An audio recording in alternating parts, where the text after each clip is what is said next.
damai sejahtera bagi Anda semuanya. Salam pengabdian bagi Anda yang mengabdi pada bidangnya masing-masing.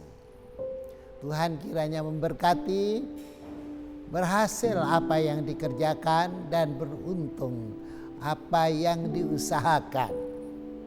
Saudara-saudara, masih dalam konteks kebangkitan Tuhan Yesus dari antara orang mati, saat ini saya menyampaikan khotbah dengan judul Hidup di dalam Kebenaran. Menurut Kamus Besar Bahasa Indonesia, kebenaran itu artinya adalah sesuatu yang cocok atau dengan kata lain yang sesuai dengan keadaan yang sesungguhnya. Itulah arti kata kebenaran dalam dunia sekuler. Kalau di dalam kekristenan, apa gerangan arti kebenaran itu? Saudara-saudara, saya ajak Anda membaca di dalam kitab 1 Timotius pasalnya yang ketiga. Di sana dikatakan tentang jemaat adalah merupakan dasar dan penopang kebenaran. Ayat yang ke-15 demikian bunyinya. 1 Timotius pasal 3 ayat 15. Jadi jika aku terlambat, sudahlah engkau tahu bagaimana orang harus hidup sebagai keluarga Allah, yakni jemaat dari Allah yang hidup, tiang penopang dan dasar kebenaran. Puji Tuhan, saudara-saudara. Jadi jemaat Kristus, orang-orang Kristen, anak-anak Tuhan, itu disebutkan di dalam firman Allah adalah dasar dan penopang dari kebenaran. Jadi memiliki suatu tugas yang tidak ringan, memiliki tanggung jawab yang tidak boleh diabaikan sebagai dasar kebenaran, sebagai penopang kebenaran. Jadi sekarang pertanyaannya, apakah gerangan kebenaran itu? Di dalam Injil Yohanes pasal yang pertama ayat yang ke-17, di sana disebutkan demikian. Sebab hukum Taurat diberikan oleh Musa, tetapi kasih karunia dan kebenaran datang oleh Yesus Kristus. Jadi Musa memberikan hukum Taurat, tetapi Tuhan Yesus memberikan kebenaran. Saudara-saudara sekalian, pada zaman dahulu orang berpikir bahwa kebenaran itu adalah bila berhasil melakukan hukum Taurat. Jadi kalau tidak berhasil artinya tidak benar. Jadi itu kebanyakan orang pada zaman dahulu, bahkan mungkin pada zaman sekarang juga masih ada. Bahkan orang Kristen sendiri kadang-kadang masih berpikir seperti itu. Hukum Taurat ada 10 hukum Allah yang diterima oleh Nabi Musa adalah mengatakan bahwa Tuhan adalah Allah satu-satunya. Jangan ada padamu ilah yang lain. Jangan membuat patung dan menyembahnya. Jangan menyebut nama Allah dengan sembarangan. Hormatilah hari Sabat. Hormatilah ayah dan ibumu. Jangan membunuh. Jangan berzinah. Jangan mencuri. Jangan menjadi saksi dusta. Jangan menginginkan milik sesamamu manusia. Jadi orang berpikir kalau bisa melakukan ke-10 hukum Allah itu, nah mereka benar. Padahal saudara-saudara, tidak ada seorang pun yang bisa melakukan seluruh hukum ini. Paling banter, paling hanya 9 hukum bisa, 1 tidak bisa. Padahal orang Yahudi berpendapat bahwa 1 saja tidak bisa berarti gagal semuanya. Berat sekali saudara-saudara. Jadi Taurat datang oleh hukum Musa, tetapi kasih karunia dan kebenaran datang oleh Yesus Kristus. Jadi saudara-saudara, kebenaran itu yang bagaimana? Marilah kita lihat di sana, saudara-saudara, tentang kebenaran, yaitu yang tertulis di dalam Kejadian pasal 15 ayatnya yang ke-6. Demikian bunyinya, lalu percayalah Abram kepada Tuhan, maka Tuhan memperhitungkan hal itu kepadanya sebagai kebenaran. Lalu percayalah Abram kepada Tuhan, dan Tuhan memperhitungkan hal itu sebagai kebenaran. Ada ungkapan yang identik dengan itu. Roma pasal 4 ayat yang kedua, saudara-saudara. Sebab apakah dikatakan nas kitab suci, lalu percayalah Abraham kepada Tuhan, dan Tuhan memperhitungkan hal itu kepadanya sebagai kebenaran. Nah, saudara-saudara, apa yang menjadi latar belakang daripada ayat yang singkat ini adalah perjanjian Allah.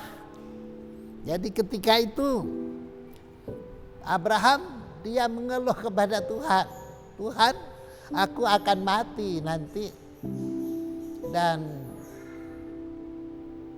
segala harta kekayaanku akan kuwariskan kepada hambaku Eliezer, sebab aku tidak punya anak. Lantas Tuhan menyuruh Abraham, coba kamu keluar dari kemahmu dan tengoklah ke langit dan hitunglah bintang-bintang. Kalau engkau bisa menghitungnya. Maka Abraham berkata, aku tidak bisa menghitungnya Tuhan. Dan Tuhan Allah berkata, aku berkata kepadamu, sesungguhnya seperti bintang-bintang di langit itulah kelak banyaknya keturunanmu. Lalu percayalah Abraham kepada firman Tuhan itu, dan Tuhan memperhitungkan hal itu sebagai kebenaran. Jadi saudara-saudara, kebenaran dalam ayat-ayat yang telah kita baca tadi tampaknya bukan merupakan tindakan-tindakan, melainkan merupakan sikap hati. Sikap hati Bapak Abraham yang percaya kepada janji Allah. yang percaya kepada firman Allah, itulah yang menjadikannya dia dianggap benar oleh Allah. Puji Tuhan, saudara-saudara. Jadi kebenaran datang oleh karena iman. Jadi bukan karena melakukan hukum Taurat, melainkan melalui beriman, percaya kepada Tuhan Yesus Kristus. Saudara-saudara, pada waktu itu memang Tuhan Yesus Kristus belum lahir, tetapi Abraham memandang ke depan kepada janji Allah.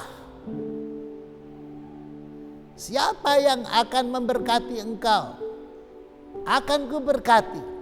Dan siapa yang mengutuk engkau, akan kukutuk. Begitu firman Allah. Jadi keturunan Bapak Abraham itu akan menjadi berkat bagi bangsa-bangsa. Dan Bapak Abraham percaya walaupun belum tahu yang dimaksud dengan keturunan itu yang mana. Siapa namanya belum disebutkan, saudara-saudara. Tetapi Bapak Abraham percaya walaupun belum melihat, walaupun belum menjamah, walaupun belum melihat kenyataannya. Nah, disitulah kebenaran. Hidup di dalam kebenaran adalah hidup di dalam iman kepada Allah. Kalau bagi gereja yang sebagai dasar dan penopang kebenaran, hidup dalam kebenaran adalah percaya kepada Tuhan Yesus Kristus. Hidupnya sesuai dengan firman Allah.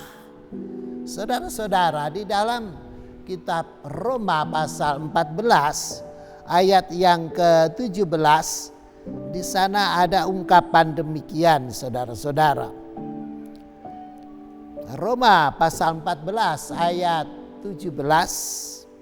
Sebab kerajaan Allah bukanlah soal makanan dan minuman, tetapi soal kebenaran, damai sejahtera, dan sukacita oleh Roh Kudus. Jadi kerajaan Allah, sorga, kalau dimaknai sorga, kalau dimaknai jemaat juga bisa jadi jemaat Allah. Jadi kerajaan Allah itu bukan masalah makanan dan minuman. Jadi itu bukan ukuran. Soal yang lahiriah itu bukan ukuran, saudara-saudara. Yang lahiriah itu adalah makanan dan minuman, sandangan, pakaian, perhiasan, dan rumah yang indah, saudara-saudara. Kerajaan Allah bukan masalah-masalah yang kedagingan, melainkan kerajaan Allah itu adalah soal kebenaran, soal sukacita dan damai sejahtera yang dikerjakan oleh Roh Kudus. Jadi damai sejahtera dan sukacita ini bisa dimiliki oleh orang yang sedang di dalam kesulitan sekalipun, dalam keadaan terpuruk sekalipun. Mengapa kok bisa dialami oleh mereka yang nasibnya seperti itu? Karena sukacita dan damai sejahtera itu bukan dikerjakan oleh si manusia tersebut, melainkan oleh Roh Kudus. Jadi ajaib sekali orang yang sedang dalam kesulitan tetapi bisa mengalami sukacita dan damai sejahtera. Ajaiblah karya Roh Kudus. Jadi termasuk juga kebenaran tadi. Kebenaran itu adalah dikerjakan oleh Roh Kudus. Seseorang bisa memiliki hati yang percaya. Seseorang bisa memiliki iman kepada Allah. Bisa memiliki kepercayaan kepada Tuhan Yesus Kristus. Itu adalah karena karya Roh Kudus. Di dalam ayat yang lain, kepadamu telah dianugerahkan bukan saja untuk percaya, tetapi juga untuk menderita penganiayaan.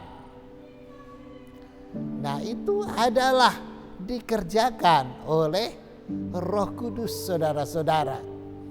Jadi kalau saudara-saudara dan saya sekarang memiliki kepercayaan kepada Allah di dalam nama Tuhan Yesus Kristus, itu bukan karena otak kita, saudara-saudara.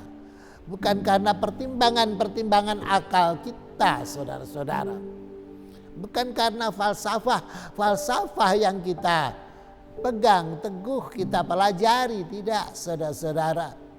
Kita percaya kepada Tuhan Yesus Kristus, itu adalah karena kepada kita dianugerahkan iman. Puji nama Tuhan, saudara-saudara. Itu sebabnya kita tidak bisa dan tidak boleh membanggakan diri tentang apapun juga. Yang harus kita lakukan justru hanya bersyukur dan bersyukur saja. Saudara-saudara, itu sebabnya mari kita hidup di dalam firman Allah. Hidup di dalam firman Allah itu adalah damai sejahtera dan sukacita. Makanya Rasul Paulus menyatakan bersukacitalah senantiasa. Ya, mana bisa bersukacita keadaan sedang susah. Tetapi itulah firman Allah, bersukacitalah senantiasa. Tuhan Yesus Kristus dalam kebangkitannya berkata-kata kepada murid-muridnya dan menghembuskan nafasnya serta berkata, damai sejahtera aku berikan kepadamu. Jadi saudara-saudara, mari kita hidup di dalam kebenaran. Ayo damai sejahtera, saudara-saudara. Alamilah damai sejahtera dan alamilah sukacita. Jangan susah-susah, saudara-saudara. Bersukacita saja. Bergembira saja. Hati yang gembira adalah obat yang manjur. Tetapi semangat yang patah itu mengeringkan tulang-tulang. Saudara-saudara, jadi hidup di dalam kebenaran itu artinya kita hidup di dalam firman Allah. Apa yang dikatakan oleh firman Allah, apa yang tertulis di dalam Alkitab, ayo kita percayai, ayo kita jalani. Saudara-saudara sekalian, jadi demikianlah makna daripada hidup di dalam kebenaran. Saudara-saudara, yang ketiga adalah bahwa arti daripada kebenaran itu adalah bahwa kita dibenarkan oleh Allah. Jadi bukan kita yang membenarkan diri kita, tetapi kita dibenarkan oleh Allah. Dalam keadaan kita yang apa adanya, kita dibenarkan oleh Allah. Jadi walaupun mungkin bagi orang lain, bagi pihak-pihak tertentu kita ini dipandang tidak benar, tetapi oleh Allah kita dibenarkan. Bagaimana itu terjadi?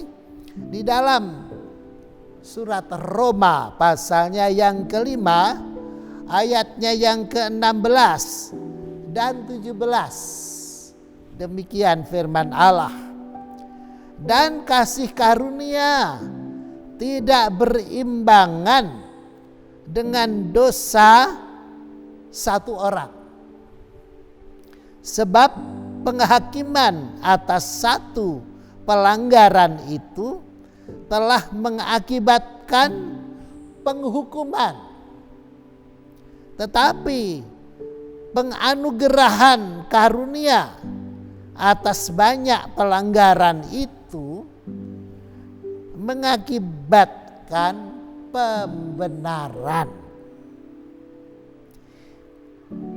Sebab jika oleh dosa satu orang maut telah berkuasa oleh satu orang itu, maka lebih besar lagi mereka telah menerima kelimpahan kasih karunia dan anugerah kebenaran akan hidup dan berkuasa oleh karena satu orang itu, yaitu Yesus Kristus.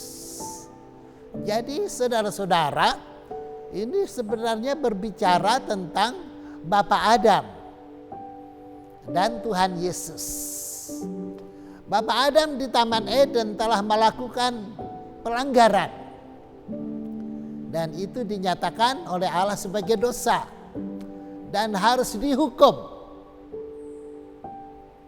Oleh dosa satu orang, maka semua orang mendapatkan hukuman. Saudara-saudara, apa hukumannya?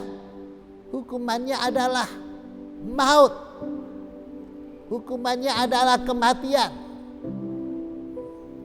Di dalam kitab Kejadian disebutkan, jangan kamu makan buah dari pohon yang di tengah-tengah taman itu, yaitu buah pohon pengetahuan hal yang baik dan yang jahat.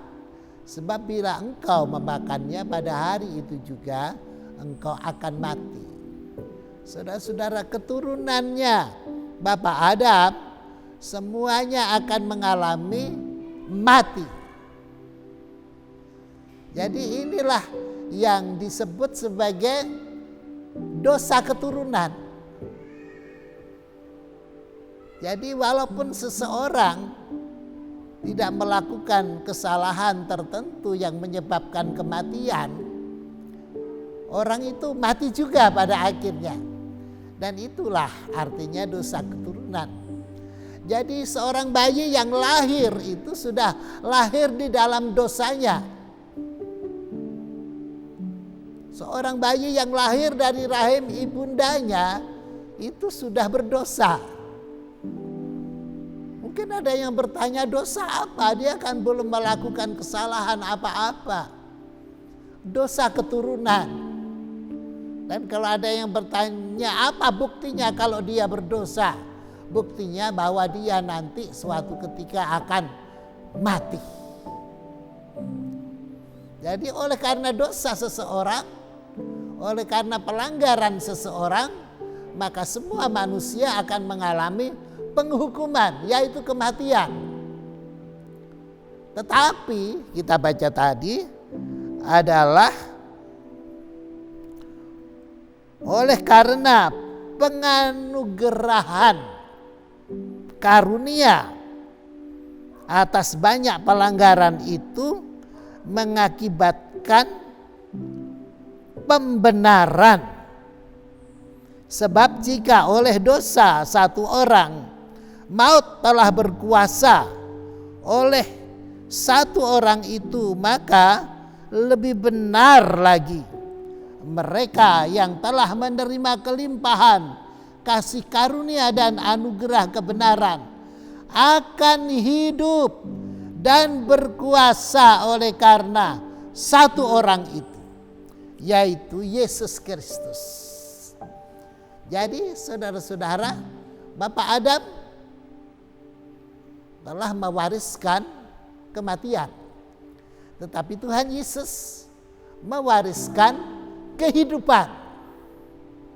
Bapak Adam mewariskan dosa dan pelanggaran, tetapi Tuhan Yesus mewariskan pembenaran dan kasih karunia. Saudara-saudara sekalian, jadi betapa kita harus memahami hal ini. Dengan percaya kepada Tuhan Yesus Kristus, kita dibenarkan, saudara-saudara. Sebab itu tidak usah takut apapun juga, saudara ya. dunia dengan berita-berita yang buruk.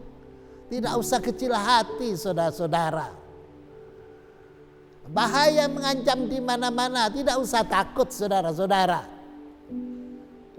Kita mati hari ini atau besok, tahun depan, atau 100 tahun lagi, saudara-saudara, sama saja. Apanya yang sama? Keselamatannya, saudara-saudara. Kebenarannya. Mati hari ini masuk surga.